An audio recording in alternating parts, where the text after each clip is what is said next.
ఆంధ్రప్రదేశ్ ఎన్నికల సందర్భంగా iconic star Allu Arjun నంద్యాలలో వైసీపీ అభ్యర్థికి అనుకూలంగా ప్రచారం చేయడంతో రెండు ఫ్యామిలీల మధ్య వార్ మొదలైనట్టు చాలా కాలంగా ప్రచారం జరుగుతోంది. దీనిపై ఇంతవరకు ఎవరూ బహిరంగంగా వ్యాఖ్యానించకపోయినప్పటికీ ఇటీవల పుష్ప సినిమా కథాంశాన్ని తప్పుబడుతున్నట్టు డిప్యూటీ సీఎం పవన్ కళ్యాణ్ వ్యాఖ్యలు చేయడంతో అనేక అనుమానాలు కూడా మొదలైపోయాయి. ఇక పవన్ కి కౌంటర్ అన్నట్లు సుబ్రహ్మణ్యం సినిమా ఈవెంట్ లో అల్లు అర్జున్ చేసిన కామెంట్స్ ఇటు టాలీవుడ్ లోనూ అటు పొలిటికల్ స్క్రీన్ పైన హీట్ పుట్టించాయి.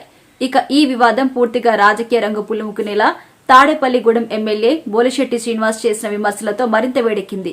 మెగా ఫ్యాన్స్ తప్ప అల్లు అర్జున్ కి ఫ్యాన్స్ ఉండరు అంటూ ఎమ్మెల్యే బోలిశెట్టి చేసిన వ్యాఖ్యలతో ఇరువైపులా యుద్ధం తారాస్థాయికి చేరింది.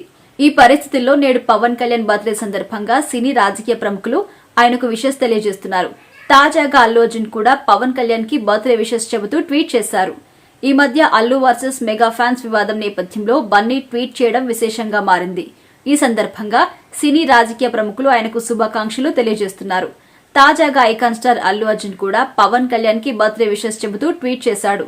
ఈ మధ్య అల్లు వర్సెస్ మెగా ఫ్యాన్స్ వివాదం నేపథ్యంలో బన్నీ ట్వీట్ విశేషంగా మారింది. అయితే ఈ ట్వీట్ లో పవన్ కళ్యాణ్ ను డిప్యూటీ సీఎం అని కాకుండా డీసీఎం అని సంబోధించడంతో మరోసారి అల్లు అర్జున్ కావాలనే మెగా ఫ్యాన్స్ ని కెలికాడు అని ఫ్యాన్స్ ఫైర్ అవుతున్నారు.